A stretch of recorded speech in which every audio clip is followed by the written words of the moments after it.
À l'avenir, nous allons devoir faire face à deux problèmes. Le premier, c'est le pétrole. C'est une ressource limitée et épuisable. Le deuxième, les déchets. Nous en produisons de plus en plus et nous les accumulons. Mon ambition, c'est de faire d'une pierre deux coups et recycler un déchet, le CO2, pour remplacer la pétrochimie et produire les molécules de la vie courante. Alors quel est le contexte? Il est assez simple en réalité. Nous utilisons des ressources fossiles, le charbon, le gaz, le pétrole, en grande quantité pour nos besoins énergétiques. Au final, ça représente tout de même 80% de la production énergétique mondiale. Alors évidemment, il y a un prix à payer à cette utilisation. Le pétrole n'est pas cher, mais il produit beaucoup de déchets. Et ce déchet, c'est le CO2. Le CO2 est une molécule stable et va donc s'accumuler dans l'atmosphère. C'est aussi un gaz à effet de serre, et la communauté scientifique le pointe maintenant du doigt comme participant activement au réchauffement climatique. Alors que faire du CO2? On pourrait employer la technique de l'autruche, on l'enfuit sous terre et on n'en parle plus. Le problème, c'est que c'est un poids pour les générations futures qui vont devoir surveiller ces puits de stockage. Il serait peut-être plus intelligent de chercher à le transformer, à le valoriser. Le pétrole, gardons-le en tête, est utilisé pour deux applications majeures. La première, je le soulignais, c'est pour produire nos carburants, et on en a bien besoin. La deuxième application, c'est la pétrochimie.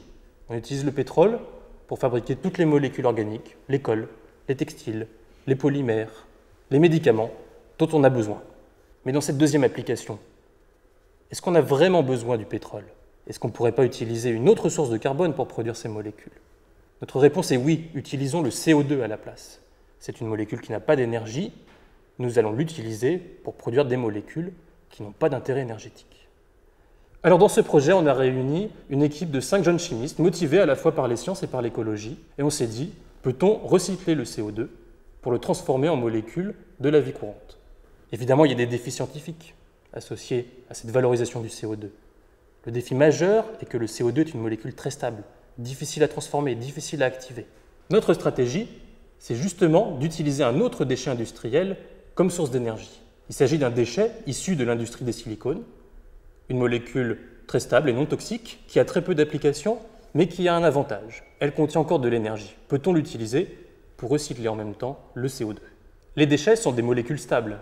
Pour les faire réagir plus facilement, on utilise un catalyseur. Et c'est là que notre savoir-faire de chimiste intervient. Ces catalyseurs sont des molécules qui facilitent les transformations chimiques et qui vont donc ainsi permettre de combiner le CO2 et le déchet énergétique pour produire des nouvelles molécules.